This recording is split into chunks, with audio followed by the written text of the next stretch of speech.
को मोड़ ले इसको।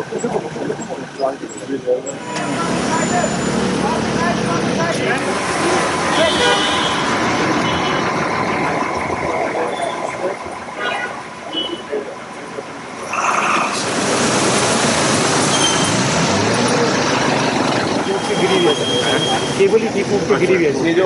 हाँ जी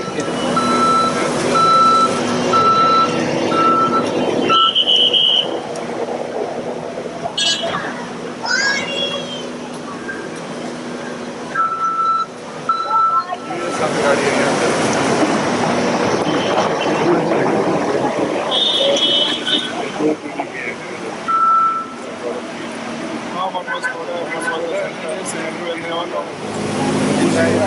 डैमेज हुआ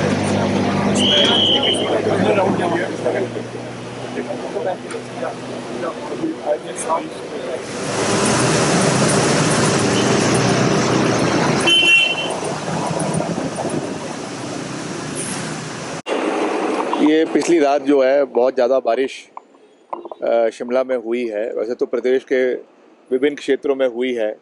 आज मैंने एक हाई लेवल बैठक जो है मॉर्थ के साथ, जो मॉर्थ के अधिकारी है उनके साथ, NHAI के अधिकारियों के साथ और जो हमारे सेक्रेटरी PWD है उनके साथ करी है, जिसमें पूरे प्रदेश का हमने जायज़ा लिया है। मगर अभी जो हम ख़ास रूप से आपका जो शिमला के अंदर नुकसान हुआ है पिछली रात, उसका मुआयना करने के लिए आए हैं।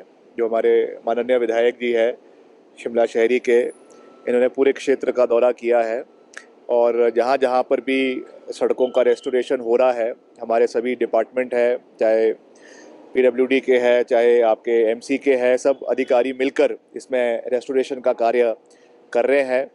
और अभी हाल ही में ही मेरे विभाग ने करीबन 10 करोड़ रुपए जो है वो MC शिमला को अलग अलग जगहों पे, जहाँ पे पगडंडियाँ बननी है, जहाँ पे कोई आपके वॉकवेज बनने हैं, उसके लिए स्वीकृत किए हैं। तो मैंने इनको निर्देश दिए हैं कि इसमें जल्द से जल्द इसके ऊपर कार्य शुरू करवाया जाए और जहाँ पर भी ये कार्य होने हैं, जो डैमेज भी हो गए और जो नए भी बनने हैं, दोनों को प्रायोरिटी पे पूरा किया जाए। और जितने भी ऐसे साइट्स हैं जहाँ पे ये दिक्कतें हमको आ रही है, वहाँ पर जो फॉरेस्ट के विभाग के अधिकारी है, DFO है या इनके नीचे और अधिकारी है, ये वैसे पेड़ों को भी आइडेंटिफाई कर रहे हैं जहाँ पर अभी हो सकता है अभी और भी आए कई जगहों पे, तो उसको पहले से ही उनको ईयर मार्क करके वहाँ पे सुरक्षित रूप से उसको सुरक्षित किया जाए। अगर कहीं पे कोई कटान होनी है, कोई पेड़ों की लॉपिंग होनी है, उसका भी ये मुआयना करेंगे और इमीडिएटली उसमें जो है उनको पावर दी जाएगी ताकि इसकी लॉपिंग करवाई जाए, ताकि कोई कोई घर पे या किसी भी तरीके से कोई कॉलोनी है, किसी का कोई मकान है, वो और असुरक्षित ना हो। तो उस दृष्टि से हम पूरा प्रयास कर रहे हैं। तो मैं यही कहना चाहूँगा कि शिमला शहर हमारे लिए बहुत महत्वपूर्ण है, प्रदेश की राजधानी है। वैसे तो पूरे प्रदेश में और पूरे उत्तर भारत में ये कहर है, मगर फिर भी शिमला शहर के लिए जो भी हम कर सकते हैं सब मिलकर करेंगे। रेस्टोरेशन का कार्य पूरी मजबूती से किया जाएगा। जैसे मैंने कहा, बजट का प्रावधान भी हमने करीबन 10 करोड़ रुपए इसके लिए खास करके स्वीकृत करवाया है। तो इसमें हम पूरा सहयोग यहाँ के लोगों का जो है वो दिया जाएगा। सड़कों की क्या स्थिति है प्रदेश में? नुकसान जो है PWD विभाग को हो चुका है। देखिए, सड़कों का भी जो है जो डेटा है वो रोज़ जो है वो चेंज होता रहता है, क्योंकि 2 दिन पहले करीबन 1200 सड़कें थी। आज सुबह की मेरे ख्याल से कुछ 1400 के करीबन सड़कें हैं, मगर उसमें से कुछ सड़कें खुल भी जाती है मगर फिर बाद में फिर से बंद हो जाती है। तो उसको हम रेगुलरली, उसमें मशीनें लगी हुई है, पोकलेन मशीन्स लगी हुई है, LNT मशीनें लगी हुई है। करीबन हमारी 550 से 650 के बीच में मशीनें पूरे प्रदेश के अंदर लगी हुई हैं। उसका मैं रेगुलर मीटिंग कर रहा हूँ। आज भी मैंने उसकी रिव्यू बैठक करी है और जहाँ पर भी जो भी सहयोग चाहिए गवर्नमेंट की ओर से, पूरा सहयोग जो है वो ग्राउंड पे दिया जा रहा है। मगर फिर भी क्योंकि कई जगहों पे बहुत इंटेंसिटी बहुत ज़्यादा है, क्लाउड बर्स्ट सिलेक्टेड एरियाज़ में हो रहे हैं, उसकी वजह से कभी कभी हो जाता है कि एरिया में समय पर सड़क नहीं खुल पाती। तो वो उसको हम करने का पूरा प्रयास कर रहे हैं। और ख़ास करके जो सेब बहुल्य क्षेत्र है, मुझे काफ़ी दिन से चौपाल के कई लोगों का, बागवानों के फ़ोन आ रहे थे रेगुलरली कि हमारे कुछ जो वहाँ के पॉकेट्स हैं चौपाल के अंदर, वो वहाँ पे खुले नहीं हैं सड़कों का। तो वहाँ के लिए हमने अलग से हर 15-20 किलोमीटर के ऊपर अलग से एसडीओज और अलग से जेईस अलग अलग रोड्स के सेक्शंस के ऊपर हमने डिप्यूट करे हुए हैं, ताकि वो वहीं बैठेंगे जब तक वो सड़कें नहीं खुलेगी। और अभी हमारे वहाँ पे जेईस की भी काफ़ी कमी है चौपाल के अंदर। अभी हमारे फॉरेस्ट से जो रिक्रूटमेंट हुई है जेईस की, मैंने मुख्यमंत्री जी से भी उसमें बात करी है, तो वो हम उनको डेप्यूट जो है वो पीडब्ल्यूडी डिपार्टमेंट में किया जाएगा, ताकि वहाँ पे जो कमियाँ हैं चौपाल में वो उनको जो है जल्द से जल्द जो है वो पूरा किया जाए। वैसे पूरे प्रदेश भर में जो भी हमारे सेब बहुल्य क्षेत्र है, क्योंकि आजकल सेब का सीज़न पूरे चरम सीमा पे है, तो उसको हम खोलने का पूरा प्रयास कर रहे हैं। बाकी जितने हमारे एनएच हैं, एनएचएआई के भी सड़कें हैं, क्योंकि आज मेरी बैठक एनएचएआई के अधिकारियों के साथ भी हुई, जो उनके आरओ है वो भी उसमें आए थे, उनसे भी हमने पूरा डेटा लिया है।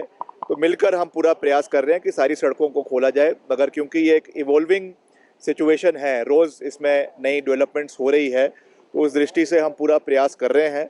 मेरा प्रदेश के लोगों से यही निवेदन रहेगा कि संयम थोड़ा बना कर रखें, अनावश्यक कारणों से घर से बाहर ना निकले। निश्चित तौर से जिनका जॉब है, स्कूल है, वो तो जाना ही पड़ता है, मगर फिर भी थोड़ा सा एक सतर्कता जो है वो बरते, कॉशन बरते, ताकि कोई जान माल का नुकसान हमको प्रदेश में लोगों को देखने को ना मिले।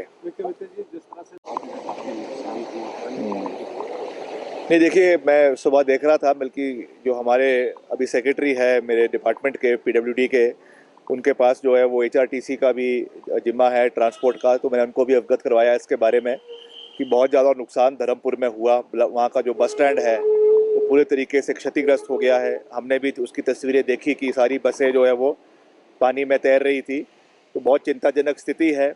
और मेरा जो वहाँ पे पीडब्ल्यूडी का एक्सीएन का ऑफिस है, एससी का ऑफिस है, वो भी पिछली बरसात में पूरी तरीके से क्षतिग्रस्त हो गया है। तो वो उसके लिए अब आने वाले समय में उसको रिहेबिलिटेट वहाँ से किया जाएगा।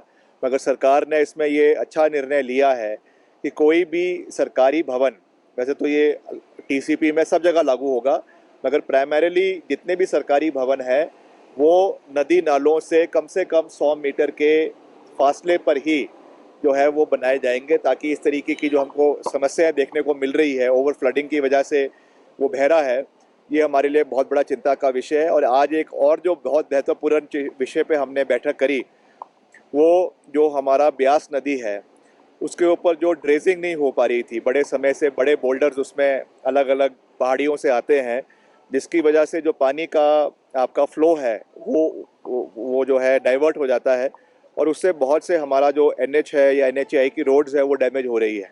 तो आज इन प्रिंसिपल वहाँ पे ये डिसाइड हुआ है कि जैसे ही इसमें मिनिस्ट्री ऑफ इन्वायरमेंट से हमको केंद्र सरकार से अनुमति मिलती है, उसके बाद बड़े स्तर पे जो है वो फॉरेस्ट डिपार्टमेंट द्वारा ब्यास नदी में ड्रेजिंग करवाई जाएगी, जो जो भी उसमें वनरेबल पॉइंट्स है, और उसके साथ साथ जो उसमें रिवलेट्स है, जो उसके नाले हैं, उसमें जिसमें बड़े बोल्डर्स आ रहे हैं, उनमें भी जो है वो चैनलाइजेशन उसका करवाया जाएगा।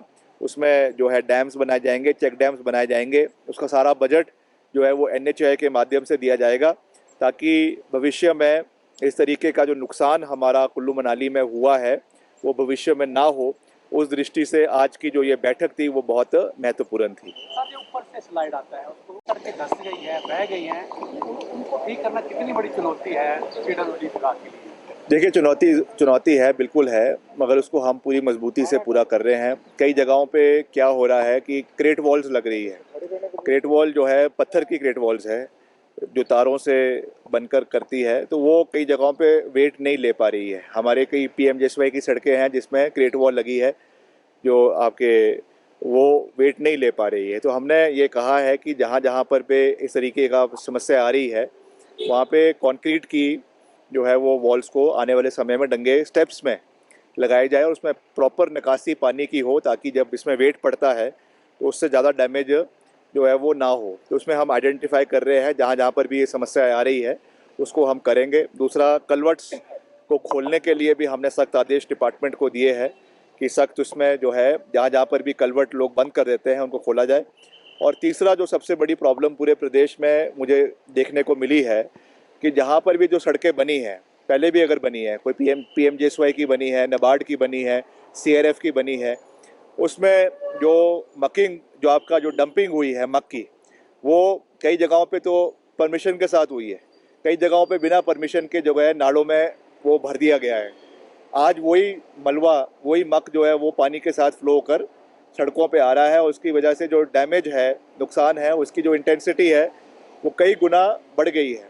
तो इस पे भी मैंने, फॉरेस्ट के भी आज अधिकारी थे, उनको भी मैंने सख्त निर्देश दिए हैं कि जहाँ पर भी इस तरीके की कोताही बरती गई है और जहाँ पे बिना जो आपके साइट्स के डंपिंग हुई है उसके ऊपर कार्रवाई डिपार्टमेंट के माध्यम से करी जाएगी। अगर कहीं लार्ज स्केल पे पाया जाता है, concerned officials will be chargesheeted, और उसकी अनुमति मैं खुद दूंगा कि उनको चार्जशीट किया जाए, क्योंकि इस तरीके का इन्वायरमेंट के साथ जो हम खिलवाड़ कर रहे हैं उससे बहुत ज़्यादा नुकसान हमको देखने को मिल रहा है। कहीं अगर ठेकेदार की वजह से ये कमियां पाई गई है, I will recall all the files, और कंसर्न ठेकेदारों को जो है वो ब्लैकलिस्ट किया जाएगा, ताकि इस तरीके की चीज़ें आने वाले समय में हमको देखने को ना मिले। ये दोनों बहुत महत्वपूर्ण चीज़ें हैं। ये मैं इसलिए कह रहा हूँ क्योंकि रेस्टोरेशन तो एक कार्य है, मगर हमको भविष्य में ये चीज़ें ना हो उसके लिए आज से सख्त कदम उठाने की आवश्यकता है। तो उसमें भी हम जो भी हमारी ओर से हो सकता है हम उस पर भी हम 100% उसमें अपना पूरा योगदान देंगे। लगातार केंद्र से मिलते रहे और फ्रूटफुल रिजल्ट भी मिले। नहीं करेंगे, निश्चित तौर से केंद्र का दायित्व है कि हिमाचल को पूरा सहयोग करे, हर राज्यों को पूरा सहयोग करे। अभी प्रधानमंत्री जी आए हैं, हिमाचल आए, और उन्होंने 1500 करोड़ का वित्तीय सहयोग हिमाचल को दिया। हमने तो धन्यवाद किया है, मगर हमको ये भी देखना है कि प्रदेश की जो वॉल्यूम है नुकसान का, that is almost around 8,000 to 10,000 crore. तो उस तुलना में ये बजट बहुत कम है। तो मेरा ये निवेदन रहेगा, जितना दिया उसके लिए दिल की गहराइयों से धन्यवाद, मगर इसके साथ जो नुकसान का पूरा पैमाना है, क्योंकि उनकी टीम्स खुद आई है, केंद्र से उनकी टीमें आई है, उन्होंने पूरे प्रदेश का निरीक्षण किया है, और उनके मंत्री भी आए हैं, तो उन्होंने पूरा ब्यौरा हमने उनके सामने रखा है। उस तुलना में उनको और सहयोग आने वाले समय में केंद्र को हिमाचल का करना चाहिए। Thank you. हमसे जुड़े रहने के लिए हमारे YouTube चैनल को सब्सक्राइब करें और नई वीडियो की नोटिफिकेशन के लिए बेल आइकॉन को दबाएं। अगर आप ये वीडियो Facebook पर देख रहे हैं तो लाइक जरूर करें और ज्यादा से ज्यादा शेयर करें। इसी तरह के और भी अपडेट्स के लिए फॉलो करें हमारा Instagram पेज himachal.k3।